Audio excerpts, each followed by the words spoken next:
Media recognition from Bloomberg, Reuters, recycling trade publications. Patented process for 100% recovery of critical metals, including cobalt, lithium, nickel, manganese, aluminum. American Manganese is focused on recycling lithium-ion batteries for electric vehicles. American Manganese trades on the TSX Venture, AMY, the US, AMYZF, and Frankfurt 2AM. For more information, visit AmericanManganeseInc.com or phone me, Larry Ray, at 778-574-4444. You're listening to HowStreet.com radio, available online at TalkDigitalNetwork.com. Welcome to HowStreet.com radio, the online source for market opinions. Here is Jim Goddard. My guest is home ownership consultant Ross Kay from the WealthyHomeowner.ca, Canada's authority on home ownership. Welcome back to the show, Ross. Thanks for having me back on, Jim. Ross, with the election now underway and all the parties making promises to make housing more affordable, Isaac in Oshawa, Ontario asks, I'm looking to understand where best to use my vote this year to assist me in owning a home. I'm wondering if Mr. K has the time to review the big three-party plans as of yet. Well, the Liberal plan just came out today, earlier today, so I'm sure we'll be a few seconds reviewing that one to tear it apart. Look, you are not going to get any assistance in this election, Isaac, from your members of parliament or those seeking to become new members of parliament. The three parties are totally clueless to what the solution for the housing situation is. And I think in many cases, Isaac, they are willfully or blissfully ignorant to that fact because it doesn't serve their narrative. You haven't heard a single party, to my understanding, even the Liberal announcement today, that would do anything that would lower housing prices. Every single party has issued promises that are only going to inflate housing prices in one way or the other. So what I mean to say by that is that even in a correcting housing market, there can be inflationary impacts on house prices that stop house prices from dropping as rapidly as what they really would. All of these parties are not committing to the one thing that is needed to solve this problem. So you can go back and study housing markets, Isaac, and you can see clearly what the solution is. And that solution is, I am sad to say, backyard. So right now in Canada, our calculations show and prove and would withstand a peer review critical assessment that there are over 843,000 new backyards missing from this country. And by the end of this year, we're going to be at 950,000 backyards that are missing. You can't make housing prices more affordable by adding towers that only send prices higher. Balconies, densification of the nature of high-rise condos are not a solution to this problem. Now look, 843,000 backyards have been missing from Canada's housing supply on an increasing basis. So it started out at 0, and now we're up to 843,000, and we'll be at 950,000 by the time the year rolls around, because no one understands how the property ladder works. The irony is, Isaac, if they added those 843 backyards over the last 20 years, housing prices wouldn't be where they are today. The only reason why the MLS house price pyramid works the way it does today to get this kind of false house price illusion each month is because, for whatever reason, politicians haven't added backyards to the country of Canada in enough numbers that are required. You can't keep pouring more water into a bucket and expect that bucket isn't going to overflow unless you open a tap in the bottom of the bucket and let some of the water out. The property ladder works that way. There are always a certain percentage of your existing homeowners who are looking for an exit home, a reason to exit the resale housing market in one way or another. The most common way of exiting the resale housing market is to move into the new home market. When those people can't exit the market, they in turn have to start looking within it to find a solution for their next move up the property ladder.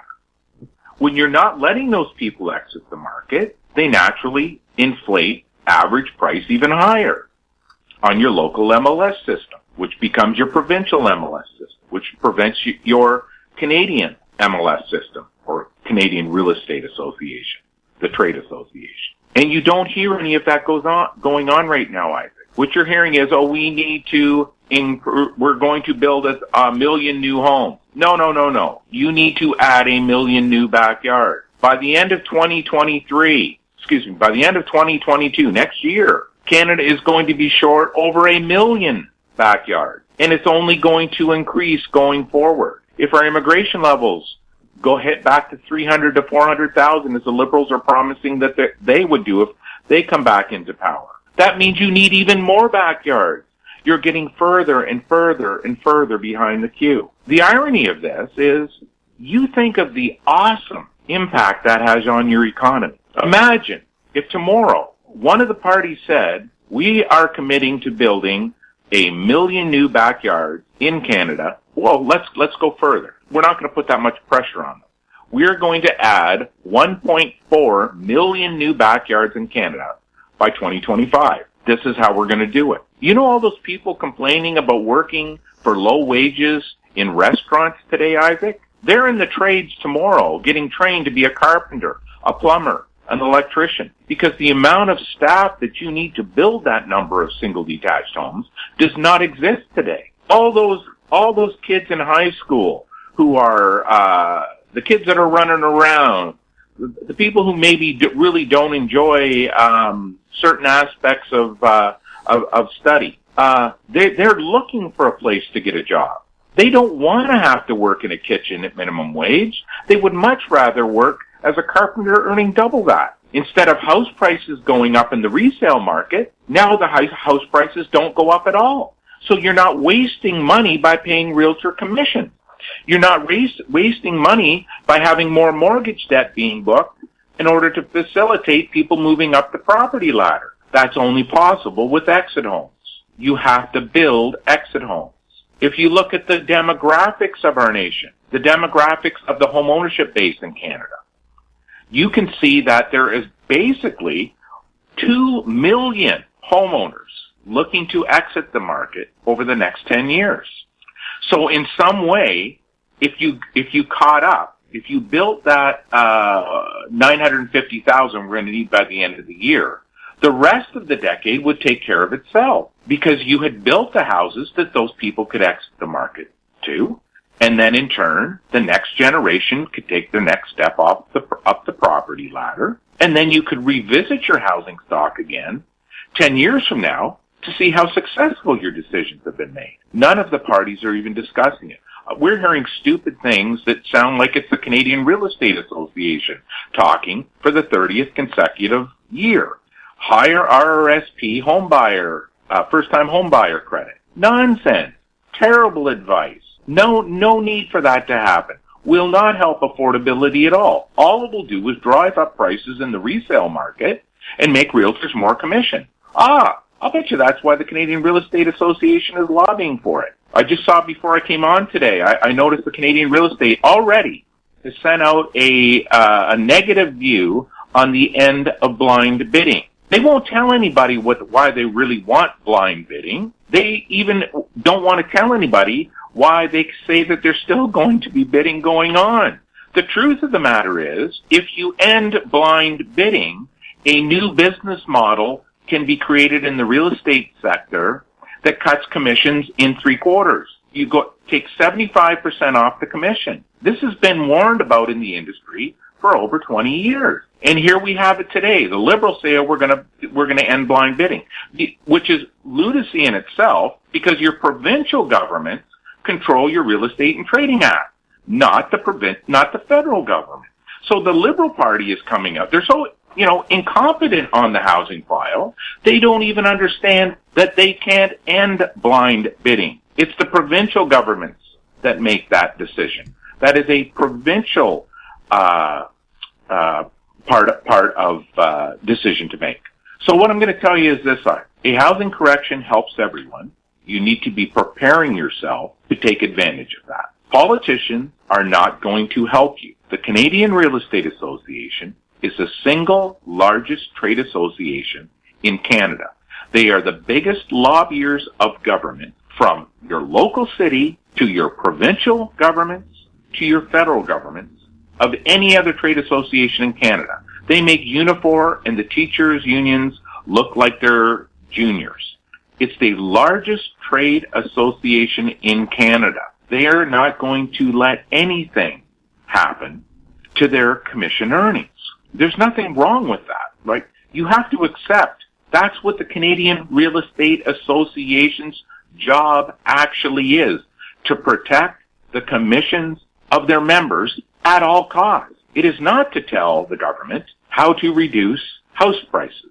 It is not to tell the government what actions to make to reduce the commission charges. It is not the trade association responsibility to do anything that would hurt their members. So when we read through these policies in the final stages, after we've got time to do it, Isaac, I'm sure that there may be some little nuggets of positivity in those releases. But I also know that they're not going to say we are going to add 950,000 new backyards by the end of 2021. Or they're not going to say we're going to add 1.4 million new backyards by the end of 2025. Why? Oh, we've got the Greenbelt issue. We've got the farmland issue. We've got so many different environmental issues. And because the government doesn't see a single detached home as the easiest way to live a no-impact life on the environment, on a carbon negative format, they're never going to move forward on these counts. Can you imagine 1 million new single detached homes with cisterns in them, where the water on your roof runs into a cistern, which you then pump out to water your lawn? You never have to use city water to water your lawn, or wash your car, or flush your toilet. The only time you really would need city water was to brush your teeth and to have a drink.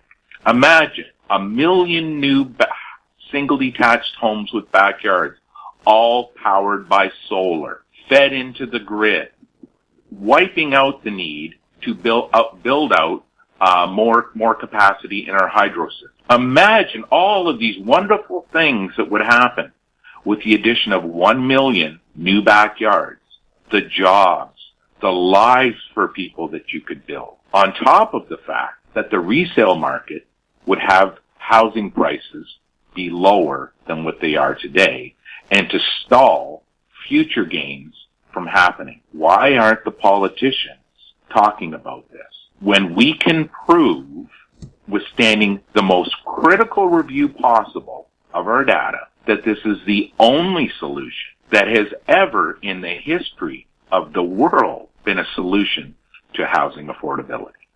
Another question comes from Patty.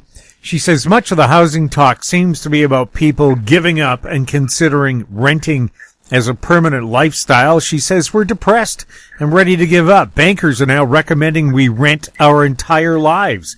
With Ross saying a housing correction is inevitable, does he see a path to home ownership in the future? Look, Patty, there is a path to home ownership for about 70% of the Canadian population. So 70% of the Canadian population will earn enough money that they can navigate the property ladder. Ideally, they navigate it in the best way possible so they don't lose lifetime wealth. But, we can leave that for another day. Bankers recommending that you rent for your entire lives. So let me just debunk this as a viable way for people to live their lives. I'm not saying it's wrong.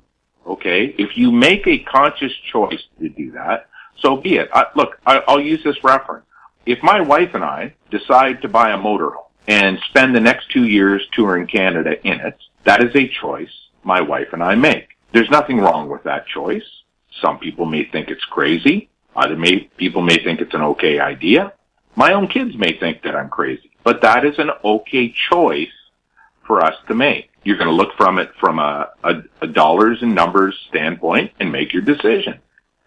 So there's nothing wrong with the choice of being a renter. You should be told all the facts, what that's going to mean over your lifetime, but there's nothing wrong with it. But history has shown over 70% of Canadian families over the last 100 years have chosen home ownership for a reason. Why they are now bankers, financial analysts, why are these people all... Well, the reason they're talking this way now is they want your money to invest in the stock market. That's why they're talking this way. They're talking this way because they feel they've got as much money as they can out of the mortgage market, and now they're going to move to the stock market. And they're going to have people, they're going to try to get people to convince it's okay. And this is how I break it down. This is really how I break it down. We struggle, Patty, we struggle with trying to explain to people with terminology that would be universally accepted, okay? So just think of this. What does this house cost me? Well, what does the word cost really mean? What is affordable housing? How do you define affordable housing? And what does that word affordable actually mean? CMHC has defined affordable housing as 30% of your income.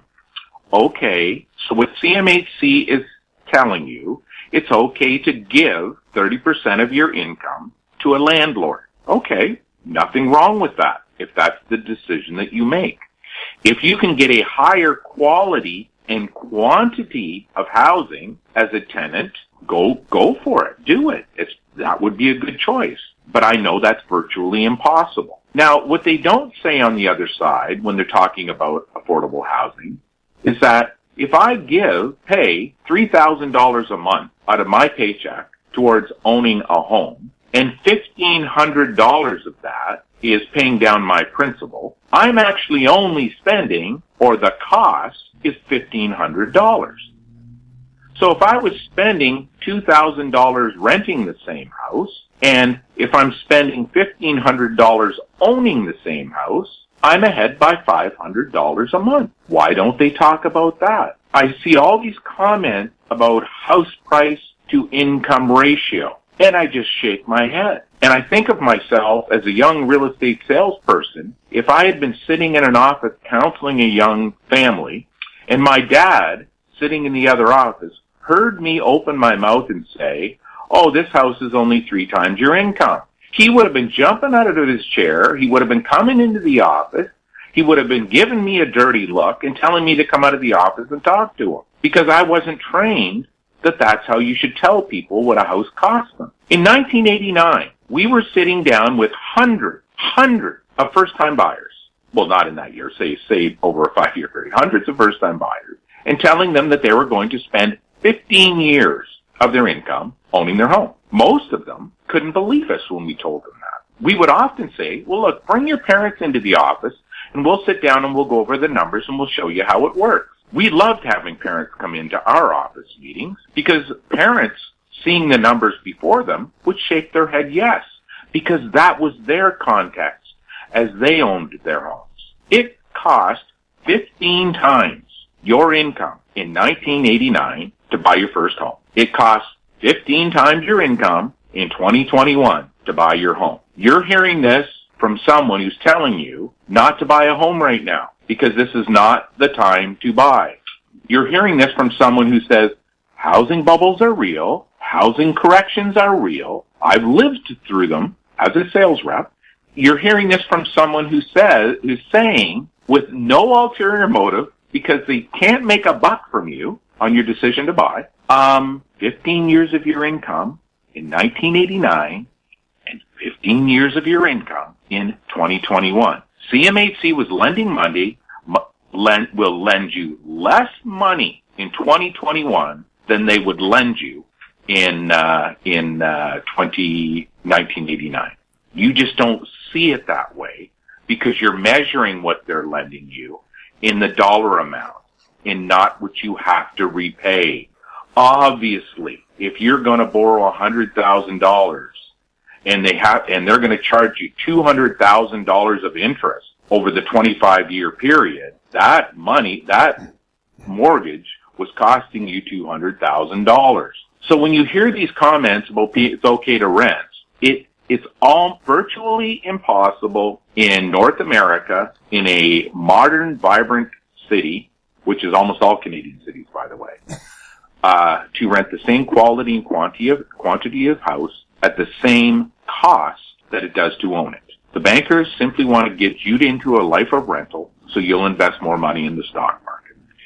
Financial advisors simply want you to get into a lifetime of rental, so they can invest in the stock market and they can make commissions off. A really good financial advisor will sit down and go over the entire picture. They will tell you a home is going to cost you 15 times your income, but they're probably also going to tell you that a rental property is going to cost you 15 years of income over the same period of time. You just need to see the numbers and make your own decision, because it's your choice. It isn't the banker's choice. It isn't some advisor's choice. It isn't some talking head on TV's choice. It's your choice. And if you want to rent, so be it. If you want to own, so be it. Then you have to look at the reality of how you navigate the property ladder and what compromises in life you're going to have to get that first step on the first rung. We'll have more with Ross Kay right after this. Don't miss out. Stay informed. Receive the HowStreet.com weekly recap with thought-provoking podcasts, radio, and articles delivered to your inbox. Sign up for the HowStreet.com weekly recap on our homepage at HowStreet.com. Welcome back. We're speaking with Ross Kay. Ross, this seems to be an Ontario-dominated week when it comes to questions. Lauren in Toronto asks, Zoocasa has released a report that used analysis from the last 10 years looking at real estate sales from July through to October. And they said because of that, they can predict what's going to happen to this October's housing market. Is this a reliable way of forecasting housing markets? No.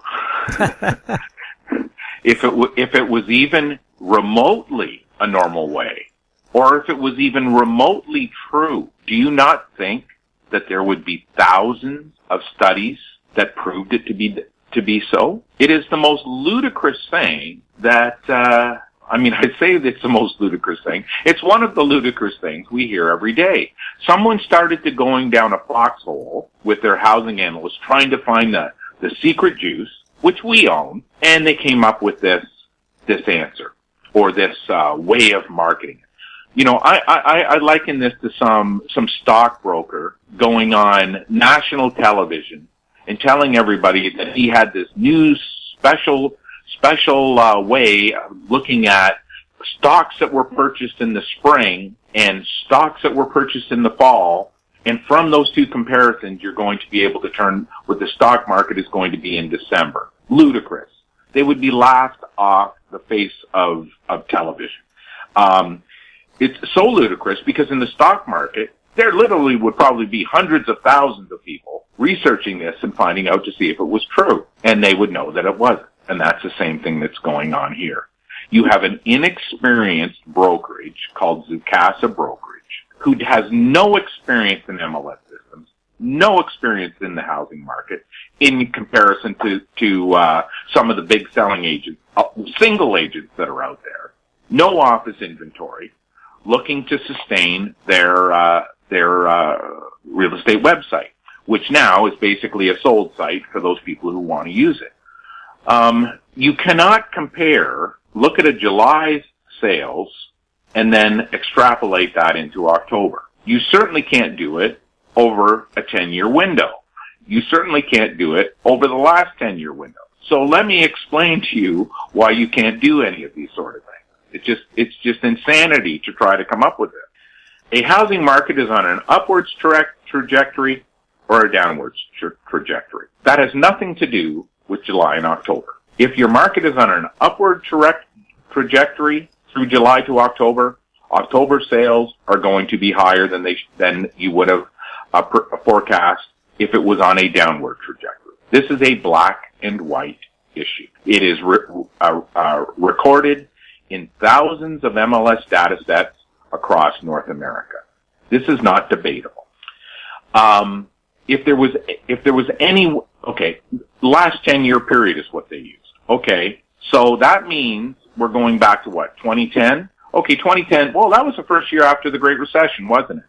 So that was the first year that the government had made those changes in terms of mortgage amortization and mortgage rate to get the nation out of the Great Recession. Okay, so we know that in 2010. Then you can throw that one out. 2011 and 2012 were recoverable numbers. So again, you got to throw them out. So now you're up to 3. So you've already thrown out the first 3 data sets. 2013, you had for sale by owners started to be counted by your local real estate board. Those for sale by owners started to be uploaded in the summer in high enough volumes to impact your sales data. Okay, so now we got to throw out 2013 and 2014 because they're no longer comparable. I could argue how for sale by owners market share increased from 2015 and 16 and 17. You had to adjust for those two, but I'm not even going to bother it. Then you have the mortgage qualification rate that started in 2017 and the second round that hit in 2018, which carried over for another year. So that means you've got to throw out 2017, 2018, and 2019. Not even talking about market trajectory. Then you have 2020, COVID. We're not even going to talk about COVID, are we? We're not even going to talk about the lockdown of a housing market in March and the door not being reopened till July, and then talking about all of that mass pressure in the market having to be relieved and what impact it was going to have in the following months. We're not going to talk about that, are we? This is how insane this report is. How these people get any acknowledgement for these reports, I have no idea. All I know is it is insane what the report is forecasting. They are forecasting, I'm looking at it right here on my screen, projected October price of $1.114 million. So what they're saying, which they didn't say, but what they're actually saying, they just don't understand they're really saying it is, the housing market is going to slow down by 10% versus what it was in October of last year. I think October of last year, Toronto Realtors reported, where is it here? 10,500 homes sale. And this report is forecasting 9,260. So in a year of falling sales, prices are going to go up. Oh, that's going to be a first time in the history of Canadian real estate that ever happened.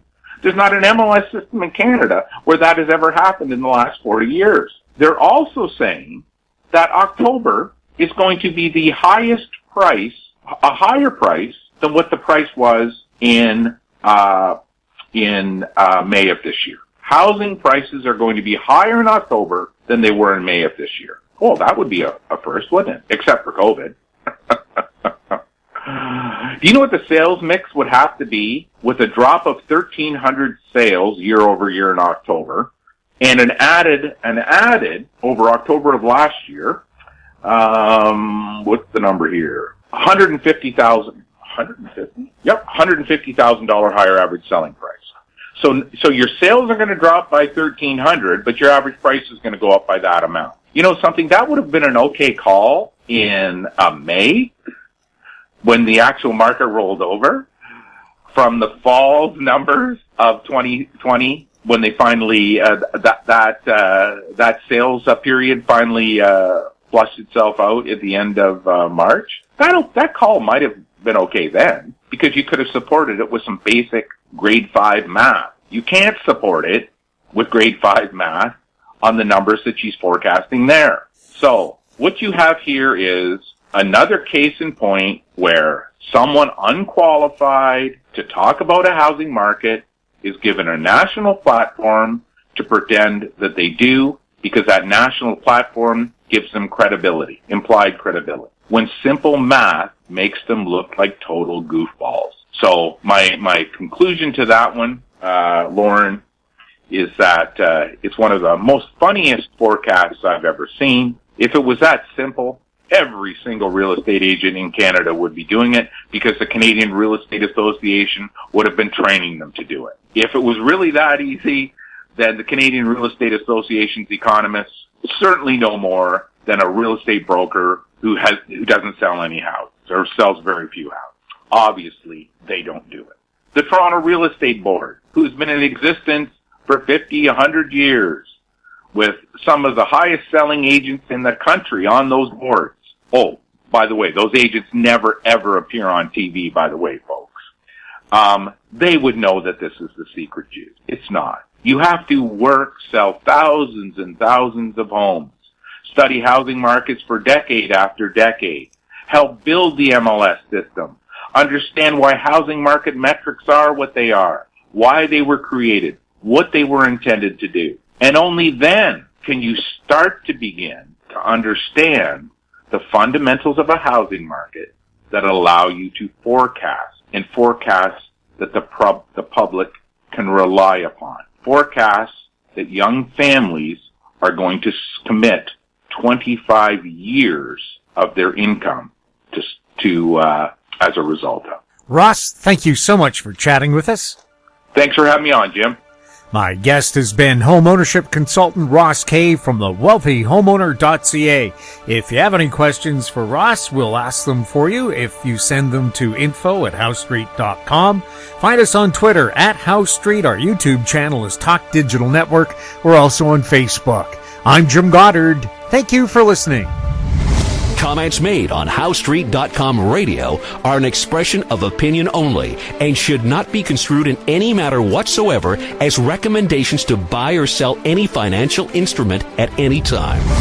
Available online at TalkDigitalNetwork.com. HouseStreet.com radio is a production of House Street Media Incorporated.